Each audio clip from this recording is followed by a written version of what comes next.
to have that double Memphis connection with you both having the U of M ties? Just what's that like to now have it at this level?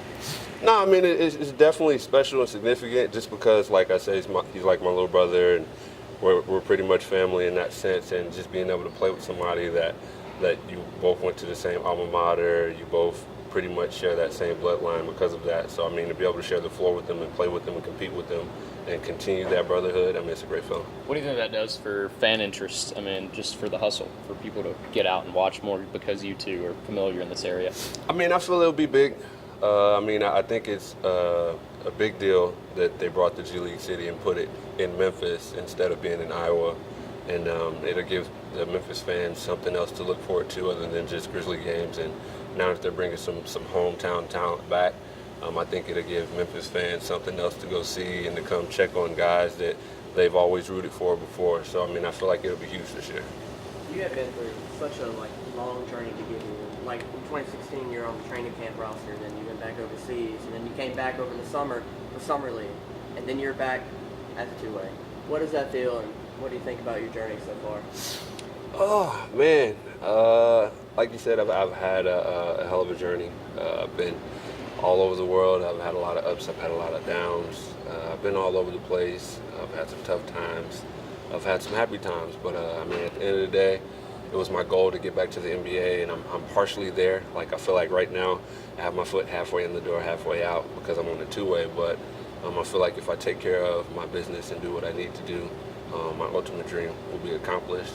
So I just have to keep working, keep competing, keep playing hard, and keep working on getting better. What do you see as the biggest thing you need to improve on to get both feet in the door and get there? Just continue to prove that at this level, I'm a 3-and-D guy.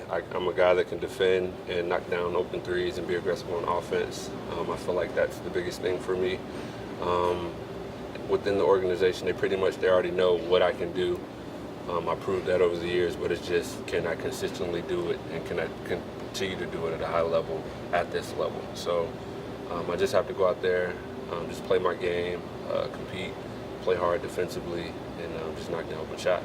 DJ, because you've seen basketball at so many different levels, so many different angles now, and you look way down the road when you're done playing, could you see yourself coaching or being involved in some other way in the game? When I went to the University of Memphis, I got my degree in sports and leisure marketing and management because I knew, like, I've been playing basketball since I was 5 years old. Like, this is pretty much all I've known. So it's like I knew, like, at some point I'm going to have to hang my basketball shoes up and start a different career. And I know that it'll be something involving in sports. I'm not exactly sure what it might be at this point. I look at, like, the things that coaches have to do and the certain things they have to deal with and preparation and stuff like that. And right now I'm thinking, well, I'm only 27 right now, but I'm thinking like that's a lot and I might not be able to do it. But I mean, I know for sure I'll have an avenue somewhere within sports, whether it's commentating, whether it's like having a radio show, or maybe possibly doing anything like related to the sport. But I know I'll still be involved with sports when I finish. Speaking of old players coming back and doing coaching or management and stuff, what does it feel like seeing Penny Hardaway back in Memphis? Now, it's funny, as you were developing that question, I kind of knew where it was going. But I feel it is a great thing for the city. The city's excited. Everybody's happy to have him here.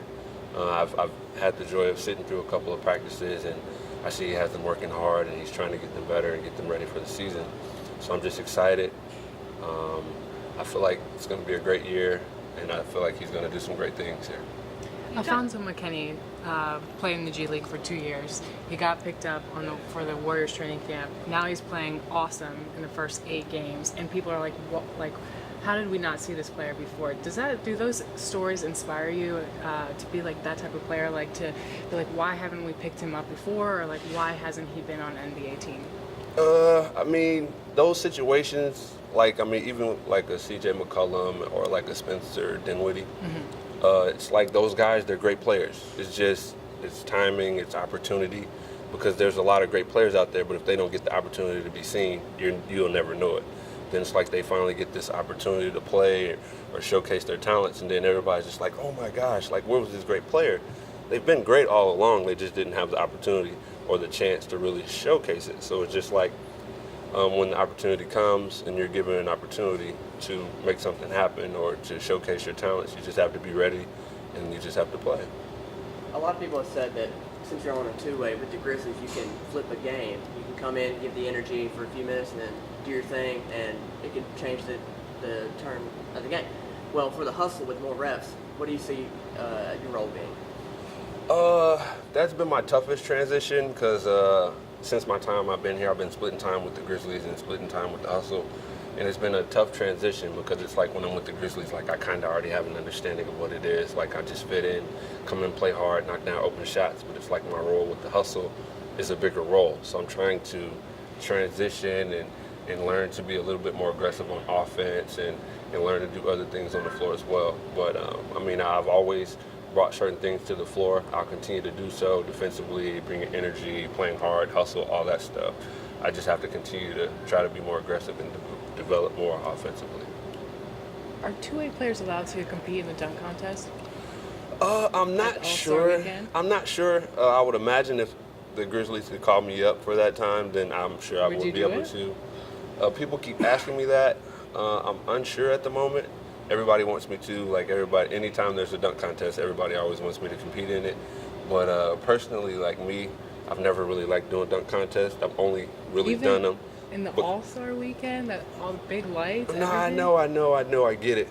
But like me personally, like I've never liked doing it because of that reason. Like just like all the spectacle that's made about it. Like me, I see myself more as like an in-game dunker, like an in-the-moment type dunker. But it's just like the only reason I've really done dunk contests in the past is because everybody always wanted me to and like always pushed me to do it.